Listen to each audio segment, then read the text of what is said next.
Bom dia, professor. Nós temos muito prazer de recebê-lo em nome da Escola Paulista da Magistratura e também da APAMages, que realiza conosco esse evento. E a apresentação do professor poderia ser dispensada, pois é conhecido de todos nós. O professor Kiyoshi Harada é bacharel em Direito pela Faculdade de Direito da USP, onde colou grau em 1967, especialista em Direito Tributário, Ciência de Finanças, também na mesma universidade, professor de Direito Administrativo, Tributário, Financeiro em diversas instituições de ensino superior, autor de 20 obras jurídicas publicadas por diferentes editoras, inúmeros artigos, inclusive diversos sobre o tema em exame, pareceres sobre a matéria, recente parecer disponibilizado pela rede de computadores, é ex-procurador-chefe da consultoria jurídica do município de São Paulo. É um detalhe, o professor Kiyoshi foi o primeiro procurador do município de origem nipônica, da comunidade nipo-brasileira, da mesma forma que o professor Kazu foi o primeiro juiz, e eles são, inclusive, muito próximos, ambos extremamente estudiosos, ambos com produção científica muito rica, que a todos nós serve, com certeza. Recentemente, ontem, na realidade, recebeu homenagem na Academia Paulista de Letras Jurídicas, tendo sido prestigiado por juristas de renome. Ele assumiu a cadeira do professor Rui Barbosa Nogueira. Eu passo a palavra ao professor, agradecendo uma vez mais pela pronta aceitação de nosso convite e pela sua presença nessa oportunidade. Bom dia a todos. Bom dia a todos. Primeiramente, meus agradecimentos à doutora Luciana pela minha apresentação e quero parabenizar também os responsáveis por esse evento, por esse seminário e, ao mesmo tempo, agradecê-los por o gentil convite para proferir a palestra sobre execução e implicações. Falarei, en passant, bem breve, sobre a execução por quantia certa contra a Fazenda Pública, mesmo porque o tema foi já abordado pelo Dr. Maurício Conte de uma forma genérica, e há também um segundo módulo onde falará sobre o mecanismo de precatórios, quando tenho certeza que o assunto será esmiuçado. E numa segunda parte me deterei mais para o exame da causa ou causas do endividamento de precatórios. Então, começando pela primeira parte, privilegiando o aspecto prático, valendo-me da vivência durante 25 anos no trato da matéria como procurador do município, e ultimamente como diretor do Departamento de Desapropriações, que à época concentrava o pagamento, concentrava o pagamento de todos os precatórios do município.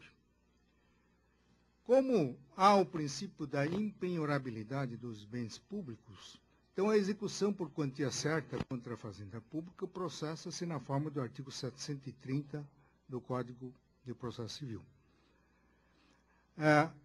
Fazenda Pública devedora é citada, não é, para opor embargos sob pena de expedição do precatório. Normalmente, quando há erro material, há apenas uma petição de impugnação. Nunca ouvi falar em embargos à execução, mesmo porque se trata de execução de título judicial, onde não há muito o que discutir. Não é? Então, faz-se tantas impugnações quantas forem necessárias ao acerto de contas conforme o julgado exequendo. Então, decorrido o prazo, expede-se o precatório, não é? cuja definição já foi dada pelo professor Maurício Conte. O precatório expedido no período requisitorial, que vai até o dia 1º de cada ano, 1º de julho de cada ano, é inserido no orçamento seguinte para se fazer o pagamento ao longo daquele exercício. Então, há um interregno de mínimo de 6 meses e o máximo de 18 meses para pagamento desse precatório. Então, os advogados tarimbados, já quando chega mês de abril, começam a acelerar nos cartórios a expedição do precatório. Porque se foi entregue no dia 2, um dia depois do período requisitorial, só vai entrar no orçamento seguinte ao seguinte, entendeu? Então vai perder aí 12 meses. Então, esse precatório entrega até dia 1º, insere-se no orçamento do exercício seguinte para fazer o pagamento atualizado até a data. A Constituição atual, no parágrafo 5º, fala em pagamento atualizado monetariamente. Aí fica na dúvida se os juros estão incluídos ou não. O artigo 100, parágrafo 1º, na sua redação original, falava em inclusão pelo valor atualizado até o 1º de julho. Não é? Isso acabou, essa redação defeituosa acabou gerando uma jurisprudência curiosa lá no Supremo Tribunal Federal. Por maioria de votos, foi sufragada a tese de que se houver o pagamento dentro do prazo constitucional, isto é, no interregno de 6 a 18 meses, não se cogita mais de pagamento de juros. Com toda certeza, aí houve confusão entre juros moratórios e multa pecuniária. Multa pecuniária, sim, se pagou no prazo, morreu, mas juros moratórios, não. Tem que se pagar proporcionalmente, porque a partir do trânsito em julgado já está em mora. Quando se faz a conta, já se inclui os juros. Não é? Então, não se pode dar efeito jurídico com ato potestativo. Então, se o governante resolveu pagar no 18º mês, ele dá o calote de 18 meses de juros. Se ele pagar no 6º mês, ele dá o calote apenas de 6 meses de juros. Então, a ordem jurídica não aceita esse tipo de raciocínio que peca contra o princípio da razoabilidade, que há um limite imposto ao próprio legislador. Bom, mas prosseguindo, essas verbas são consignadas ao Poder Judiciário. Então, Maurício Conte, eu tenho uma posição a respeito. Sempre entendi que diretamente consignado ao Poder Judiciário significa que essas verbas pertencem ao Poder Judiciário. A disponibilidade física dos recursos financeiros concernentes às verbas consignadas ao Judiciário, evidentemente por força do princípio de unidade de tesouraria, previsto na Lei 4.320 de 64, tem que ficar no Tesouro. Mas isso não quer dizer que o governante pode mexer com aquelas verbas. Diria o ministro Magre, que são verbas imexíveis. Nem mesmo por lei especial da Câmara ou da Assembleia Legislativa, você pode fazer transposição daquela verba, que é do Poder Judiciário. Tanto é que essa regra de disponibilização em duodécimo, que está previsto no artigo 168 da Constituição Federal, está implícito. Eu tentei tornar explícito essa regra quando da tramitação da PL, projeto PEC 351, que converteu na emenda 62, determinando expressamente que o artigo 168 abarca as verbas previstas para pagamento de precatórios. Isso decorre da interpretação sistemática da Constituição, que é o princípio da separação dos poderes, a autonomia e independência dos poderes. Se o presidente do tribunal, que proferiu decisão exequenda, ele é o responsável, inclusive por pena de crime de responsabilidade, de dar ordem de pagamento segundo as verbas previstas, dentro da rigorosa ordem cronológica, e verbas previstas no orçamento e nos créditos adicionais.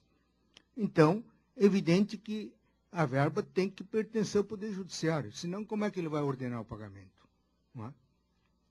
Então, tanto isso é verdade, que a União cumpre à risca o disposto nesse dispositivo, consignado ao Poder Judiciário. 1º, 2 de janeiro, distribui-se as verbas para o Superior Tribunal de Justiça, que faz a redistribuição perante os tribunais regionais federais. de maneira que a União nunca retardou um mês sequer o pagamento de precatórios, a não ser nesse ano atípico de eleições, em que houve uma certa moratória, né? E os precatórios da União passaram a ser pagos apenas a partir de maio deste ano. Né? Mas nos outros anos, não, desde janeiro. Então, pagamento em duodécimo. Né? Para mim, verba de precatório é tão intocável quanto a verba consignada para pagamento dos salários de magistrados e servidores do judiciário.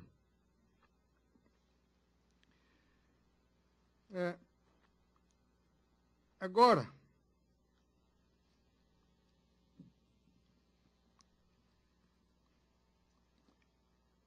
no tempo que eu estava no Departamento de Desapropriações, eu determinava o pagamento atualizado até a data do depósito. Não é?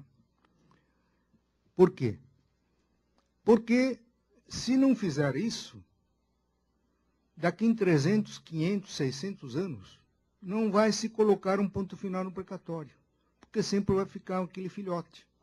Porque se você fazer o pagamento singelo, que está atualizado até 1º de julho, não vai terminar nunca. Então, fazia o pagamento atualizado.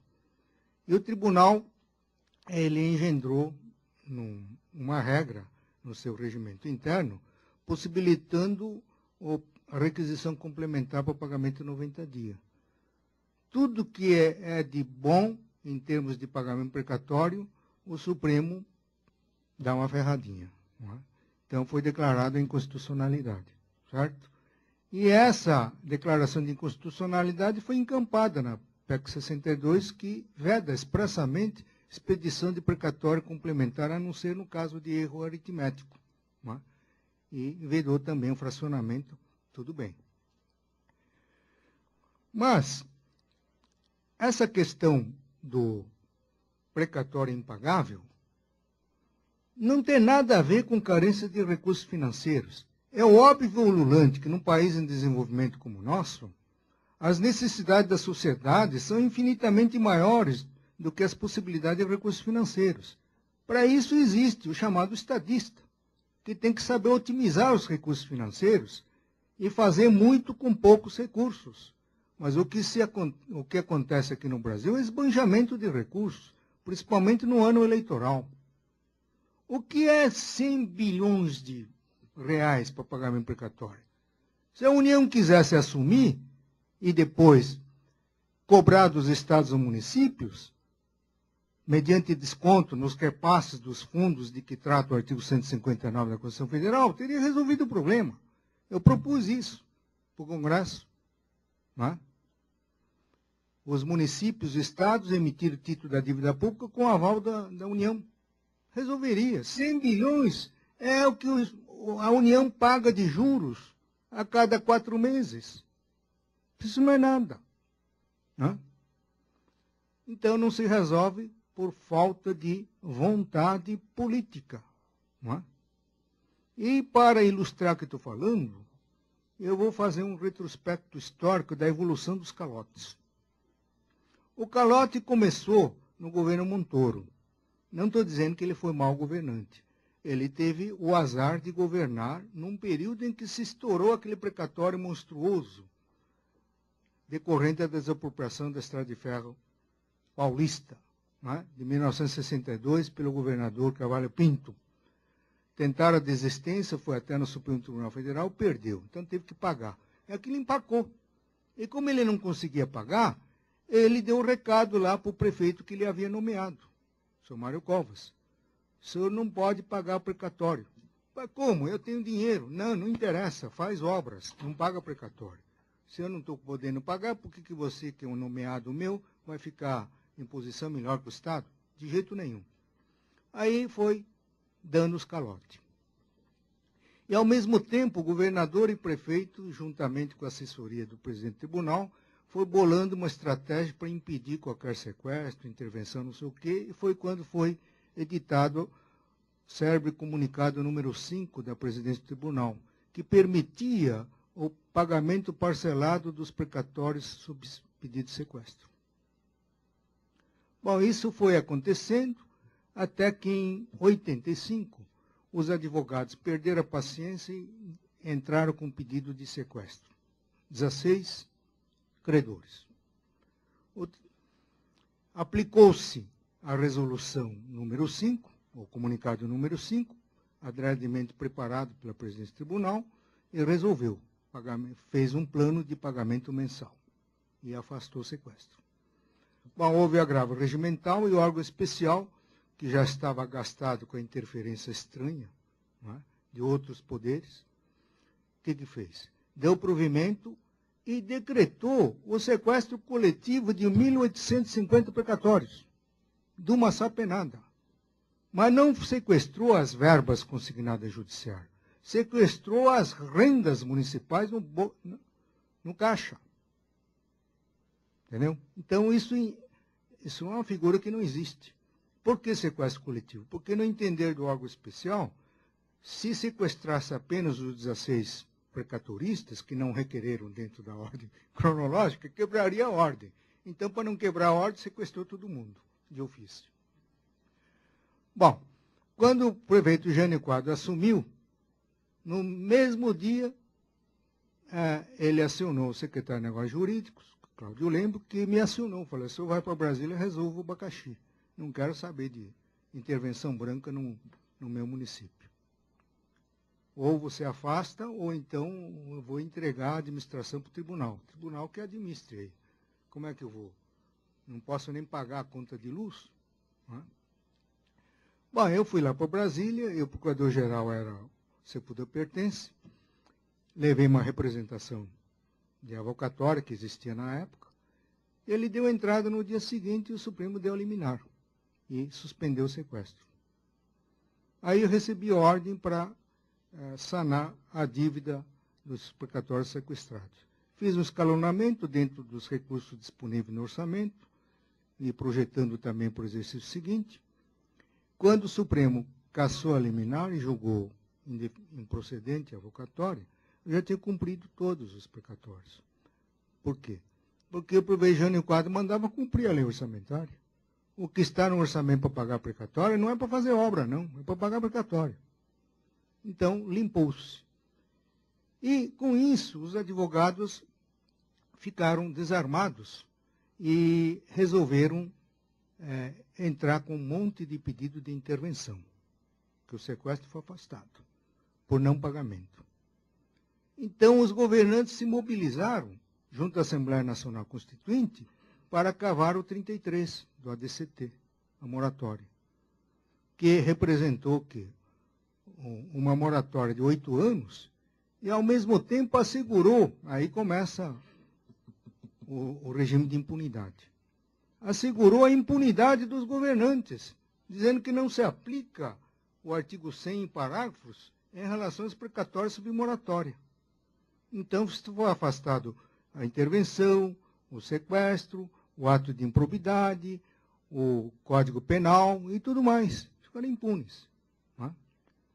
Só que, neste caso, acertadamente, obedecendo a um princípio de direito financeiro, que é toda despesa tem que corresponder à fonte de custeio, permitiu-se a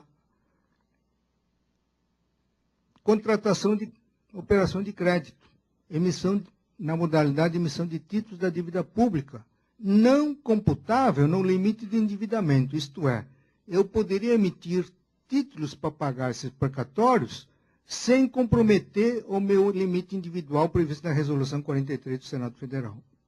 Não é? O que aconteceu na prática? Todo mundo sabe, virou CPI dos precatórios. O município de São Paulo, que devia na época cento e tantos milhões, emitiu títulos no valor de 738 milhões. Não se pagou nem um quarto desse valor.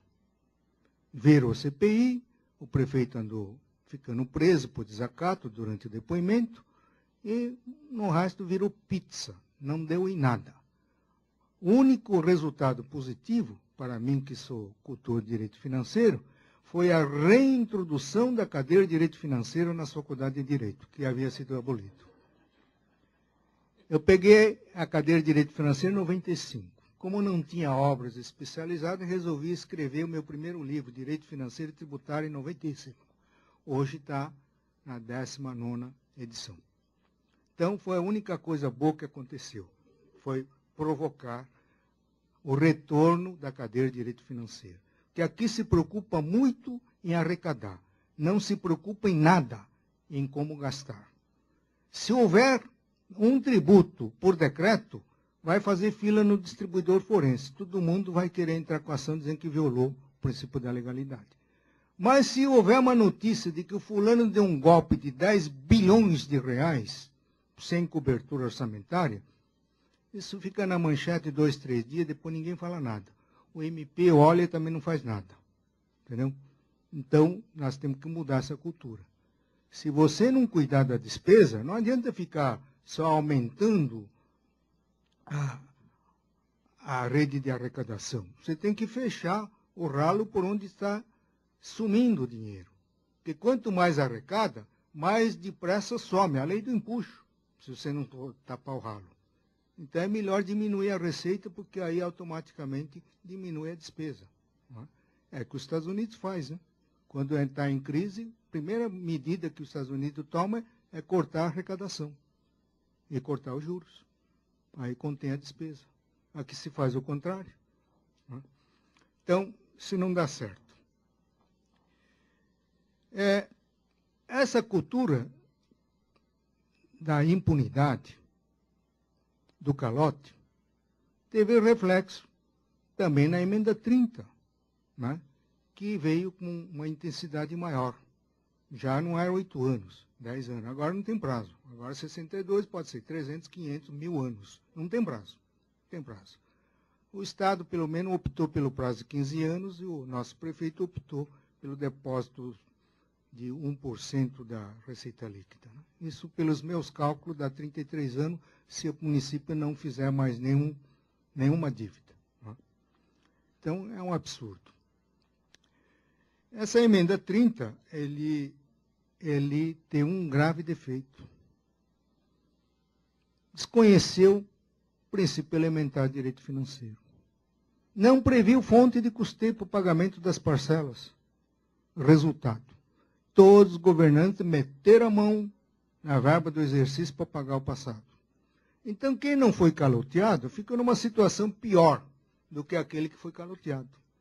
O caloteado, pelo menos, recebia 1/10 por ano. E aqueles que não foram caloteados? Né? Nada, nem um tostão. Foi acumulando, até que deu a emenda 62.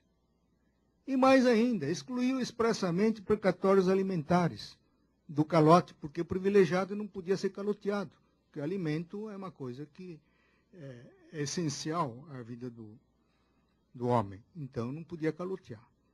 E porque não foi caloteado, e, portanto, não caiu na regra do parágrafo 2º do artigo 78 da DCT, que o pagamento de parcelas da moratória, não pagamento implica vencimento antecipado, implica sequestro, independente da quebra de ordem, e deflagra o poder liberatório do pagamento de tributo da entidade devedora, que a doutrina e a jurisprudência chama de compensação, que, a rigor, não se trata de compensação, trata-se de ação em pagamento. Compensação é que se opera entre tributos, e não entre tributo e precatório. Isso é da ação em pagamento. Né? Bom, e por que foram privilegiados? Muitos governantes, principalmente de São Paulo, paralisou a fila de precatório alimentar. Houve uma governante que durante 4 anos de mandato só pagou 4 precatórios alimentares. De 98. Pagou 4 e ficou parado no precatório de 98. Que na época tínhamos 30.274.000 reais de precatório alimentar. Hoje temos 7 bilhões. Qual é a mágica que a prefeitura fez para aumentar tão drasticamente uma dívida de 30 milhões para 7 bilhões? Qual é a mágica? Não é? Então, nós estamos caminhando para um caos. Não é? Então, é por isso que nós fizemos um estudo sistemático. Eu não sei se o Supremo Tribunal Federal vai acolher, que está nas mãos deles, para decidir Quanto à autoaplicabilidade do parágrafo 2º do artigo 78, me parece que isso aí está tranquilo. E quanto ao poder liberatório e precatório alimentar. Para mim, a interpretação literal é a pior que existe. Se todo o tribunal do país inteiro está dizendo que o precatório alimentar tem natureza privilegiada, superprivilegiada, e como é que não dispõe de mecanismo asseguratório na hipótese de inadimplemento? O precatório não alimentar, que não tem privilégio, quando inadimplido vem a sanção. E o alimentar? Não tem sanção? Então, todo mundo pagou os precatórios parcelados para não sofrer compensação do crédito tributário. E esquecer do precatório alimentar. Então, a nova emenda agora incluiu a precatório alimentar também nessa moratória. Né? Só que essa emenda, tudo que diz respeito à celeridade do pagamento precatório, né? Apesar do parágrafo 9 lá do artigo 100, que a coima de crime de responsabilidade do presidente, que é retardar, ele botou tudo quanto é norma tendente a retardar. Não é? Esse privilégio qualificado do precatorista alimentar, com doença grave, que ainda nem deve se valer da legislação de imposto de renda para ver o que é doença grave, não é? E maior de 60 anos, isso é coisa feita por um legislador que não conhece a prática, a realidade. Não existe um único precatório de natureza alimentar que não tenha pelo menos 30, 40 no polo ativo. Como é que você vai separar quem tem 60 anos, quem é doente, quem não está? E ainda submetido a tantas vezes o valor da requisição de pequeno valor, que alguns estados fixaram a requisição de pequeno valor de uma forma indexada, de sorte que enquanto o contador está calculando, o valor está mudando. Não é? Então você vai ficar discutindo matéria periférica, em vez de decidir o mérito. Não é?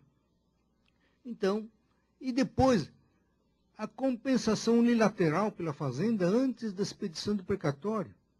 Você vai transformar o presidente do tribunal num grande tributarista que vai decidir questões tributárias?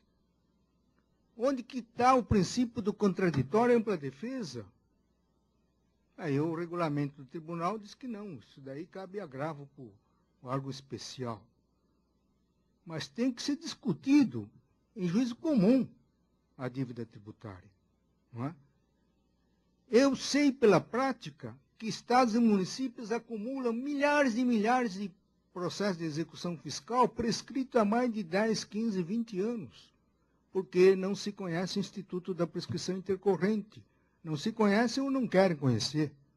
O juiz também não decreta de ofício, embora a nova lei permita a decretação de ofício. Então fica lá travancando lá as prateleiras do fórum. Não é?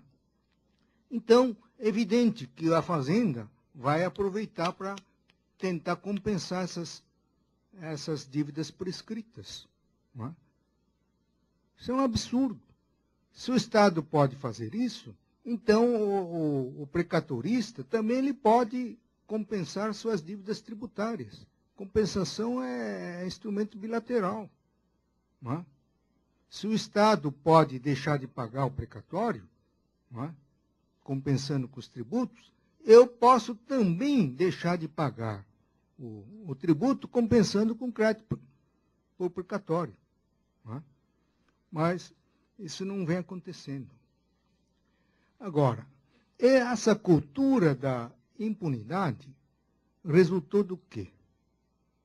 Num artigo intitulado A Raposa e o Galinheiro, disponibilizado nos jornais e nos sites, de autoria da ex-deputada Sandra Cavalcante, ela diz que isso resultou da leniência dos três poderes, executivo, legislativo e judiciário. Porque quando os poderes funcionam pela aplicação rigorosa da Constituição e normas infraconstitucionais, não há entidade política que dê calote, não. Eu me lembro no tempo da prefeitura, quando vinha notícia de intervenção, era um corre-corre danado.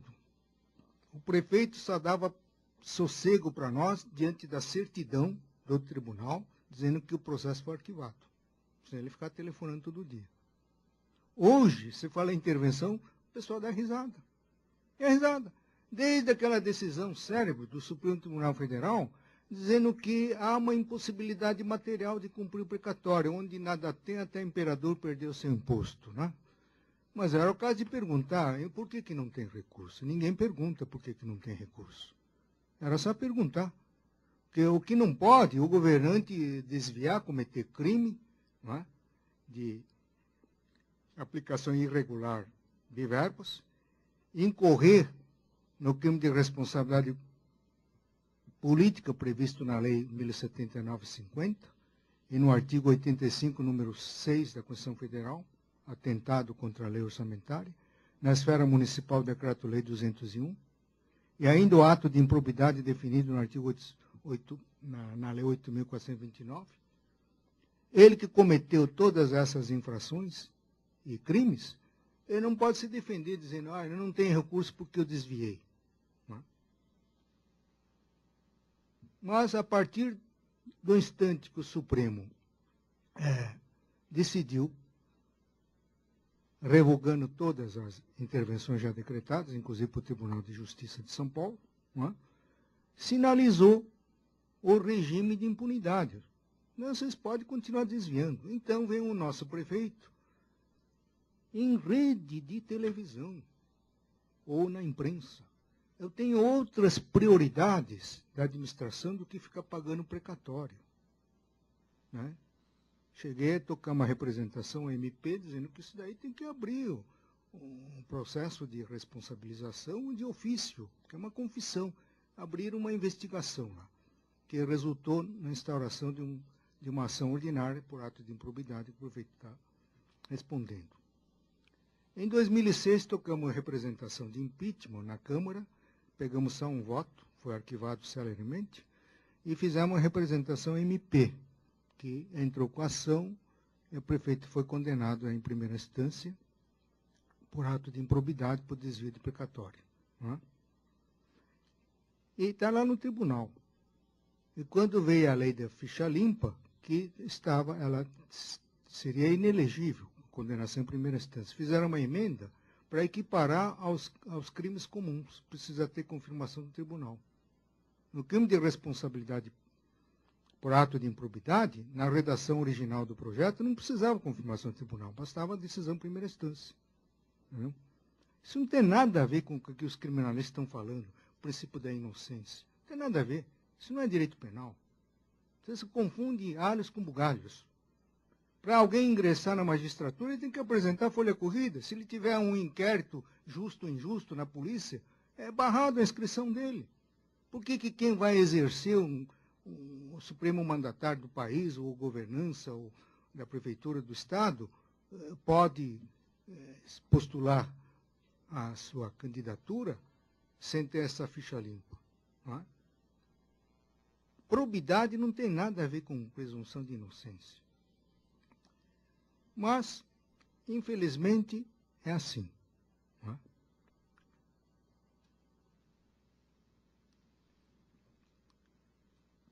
Essa cultura do calote viola, em bloco, todos os princípios constitucionais concernentes à administração pública, a começar pelo princípio maior da moralidade pública, que está no artigo 37. Viola o princípio da harmonia e independência dos poderes. Passa por cima do judiciário. Viola os princípios e garantias fundamentais expressamente previstos na Constituição Federal. Essa cultura do calote tem que ser revertida. E como fazer essa reversão?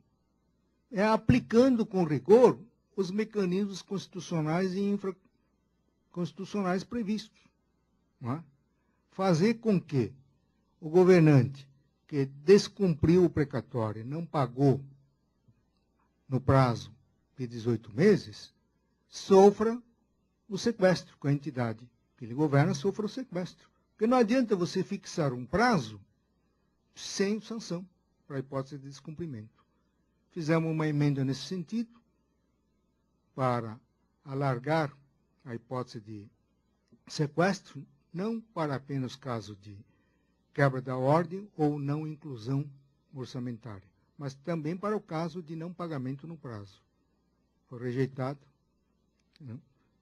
E no caso de não inclusão, aí, além do crime de responsabilidade política e do ato de improbidade, existe o crime de prevaricação do artigo 319. É dever de ofício. O precatório, que é na precisa lição do professor Maurício Conte, é uma ordem, é uma requisição com ordem de pagamento. É a ordem do tribunal, não fica na faculdade do governante inserir ou deixar de inserir. Mas essa cultura do calote fez com que determinada governante passasse a ignorar sistematicamente os requisitórios. Requisitava-se 300 milhões, incluía-se 10 milhões. Desses 10 milhões, pagava-se 1 milhão e o resto fazia outra coisa. Não é? E nunca aconteceu nada. Aí, além de crime de malversação, dar destinação inadequada, não prevista na lei, crime do artigo 315 do Código Penal, está havendo também um crime do artigo 319. Não é? Que essas medidas, no meu entender, devem ser aplicadas de ofício pelo presidente do Tribunal de Justiça, que tem o poder de ordenar o pagamento. Se ele tem um sistema informatizado, em que é possível acompanhar o que foi pago e o que não foi pago, não é? Não tem sentido deixar passar em brancas nuvens. Eu nunca vi até hoje um ofício do presidente do tribunal encaminhado às entidades devedoras, indagando a razão da omissão da inserção no precatório, da verba no orçamento. Não é?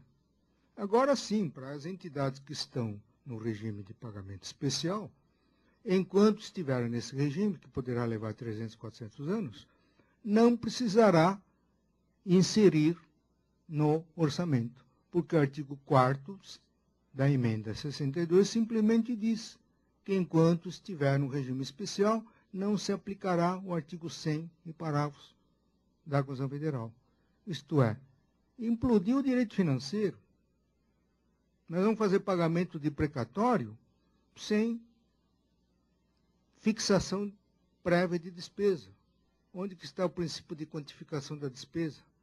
Não é? Não tem. Então, pelo regime atual, a figura de precatório vencido desapareceu. Não existe. Precatório vence na hora que o governante entendeu que vai vencer. Se ele entender que vai deixar em aberto 500 anos, fica 500 anos. Não é? Então, é essa cultura da impunidade, o regime de impunidade que gerou a cultura da irresponsabilidade, a cultura do calote. Porque para o governante é muito mais vantajoso desviar os recursos financeiros concernentes às verbas do precatório, não é?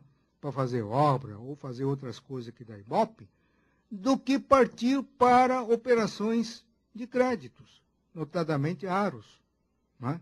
Que tem uma limitação de natureza constitucional e infraconstitucional. Você tem que preencher uma série de requisitos para conseguir uma operação financeira, sem falar dos custos financeiros dessa operação financeira. Qualquer operação, mesmo aros, não vai sair por menos de 20% ao ano, se o Estado lança mão de aro. Agora, dar o calote no precatório não custa nada.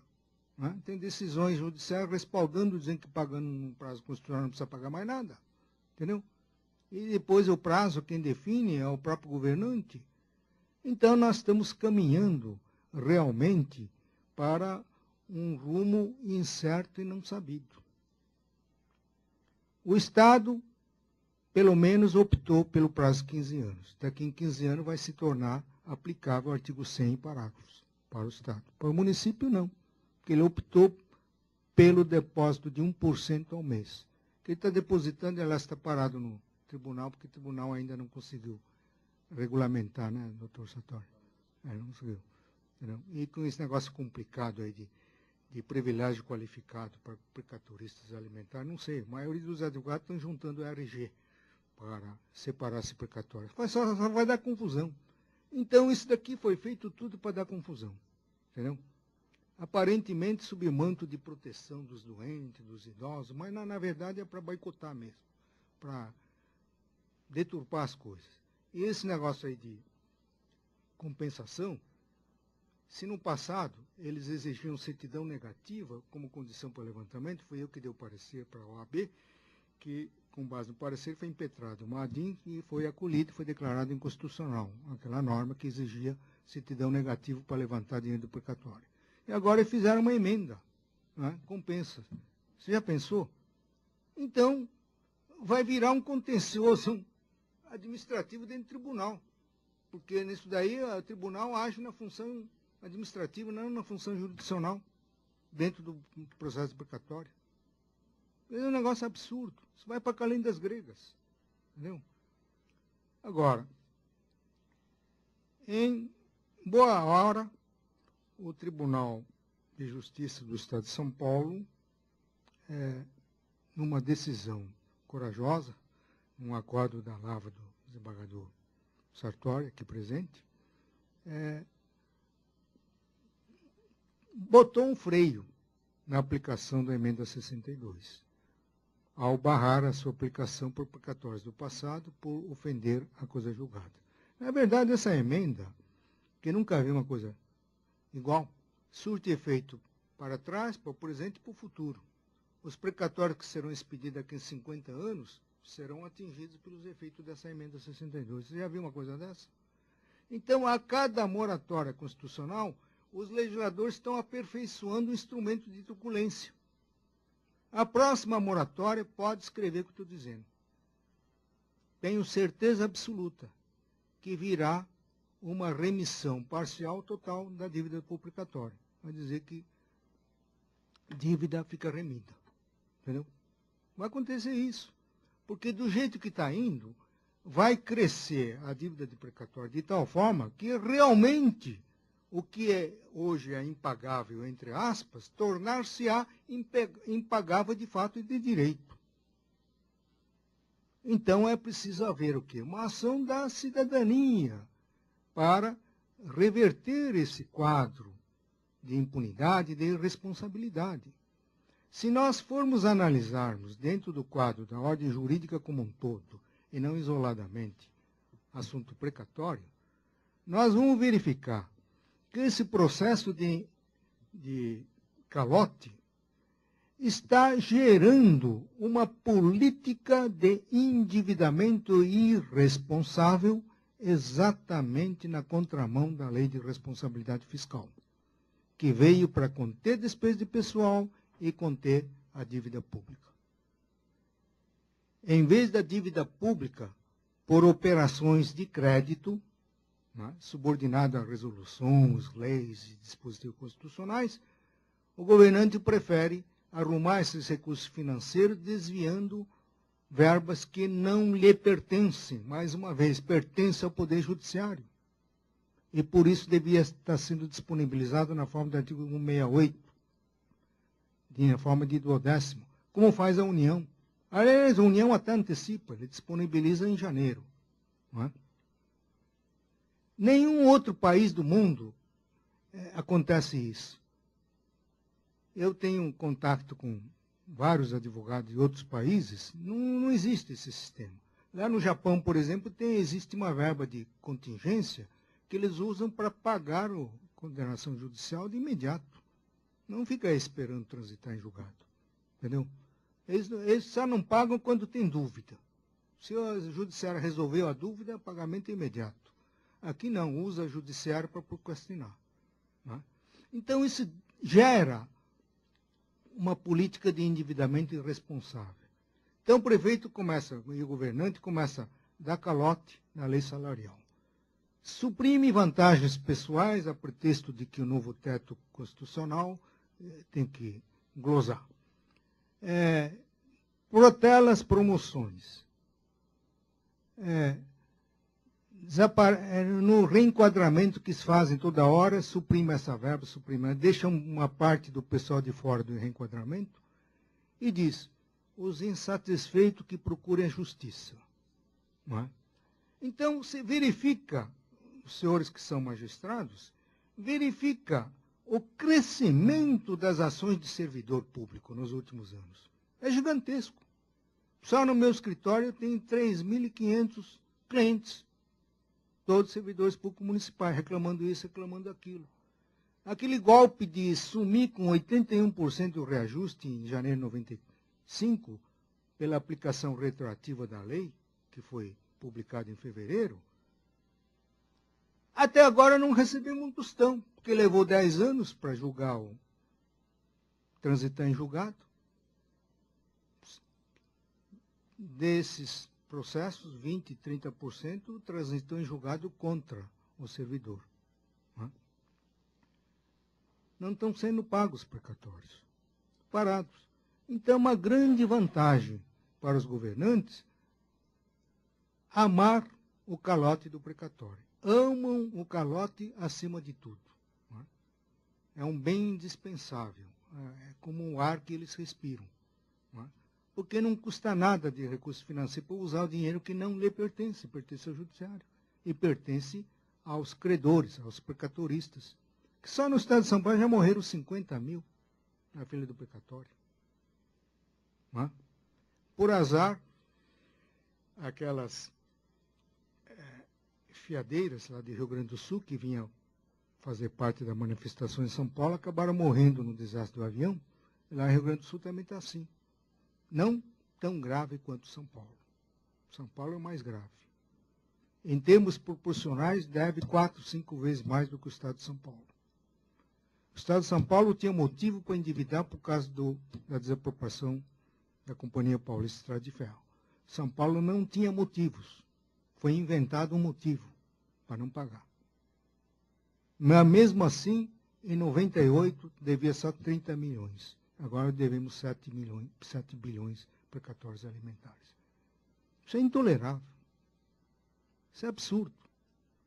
Então precisa haver uma mobilização da cidadania para exigir dos órgãos e instituições o cumprimento exato da Constituição e das leis.